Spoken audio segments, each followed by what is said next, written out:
Ce conseil de golf est une présentation de TaylorMade. Cette semaine, je vais vous donner un exercice pour travailler le coup le plus dur au golf, le coup entre 40 et 70 verges.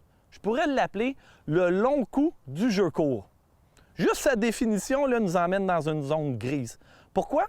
Parce qu'il faut contrôler la distance, mais il faut surtout travailler notre précision.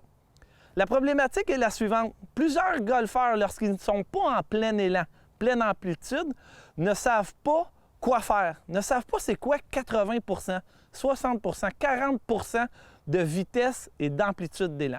Ce qu'il risque de faire, le golfeur, il risque de décélérer la balle ou inversement, il va faire un petit élan arrière et accélérer beaucoup trop rapidement dans la balle. Fou. Donc, il va avoir de la misère à contrôler la distance de sa balle.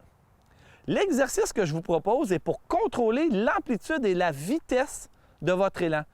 Avoir la même amplitude sur le côté arrière que lors de la traversée. Pour ce faire, on va travailler avec nos cocheurs, ça veut dire cocheur de sable, cocheur intermédiaire, cocheur d'allée et même notre fer neuf. Vous allez frapper votre cocheur de sable à plein élan et à pleine vitesse. Regardez la distance que votre balle a parcourue et ce sera votre distance de référence pour vous. Vous allez prendre ensuite votre cocheur intermédiaire, votre cocheur d'allée et votre fer neuf. Et avec chaque bâton, vous devez essayer de faire tomber votre balle à la même distance que votre balle de référence, c'est-à-dire de la balle avec votre sandwich.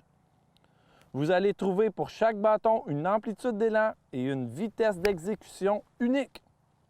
D'aller ressentir c'est quoi des élans moindres pour le jeu court. Et ça pourra être quantifié en pourcentage, 80, 60 ou 40 %. Donc, suite à cet entraînement, reprenez votre cocheur de sable. Placez-vous à une distance de peut-être 75 % d'amplitude et de vitesse. Essayez de vous retrouver dans l'exercice que vous venez faire. C'était peut-être le coup du pitching wedge, c'était peut-être le coup du fer neuf qui vous procurait un 75 % de puissance. Allez-y de quelques élans. Voyez la distance que votre balle va parcourir. Selon moi, c'est le meilleur exercice pour forger vos références internes, pour pratiquer le long jeu de votre jeu court et ainsi contrôler vos distances. Je sais que c'est un exercice qui n'est pas purement technique, mais qui est basé beaucoup sur les sensations, sur nos références internes. Et de là est la grande difficulté. Donc, je vous conseille d'aller au terrain d'exercice pour pratiquer ce genre de coup-là, ce genre d'exercice-là.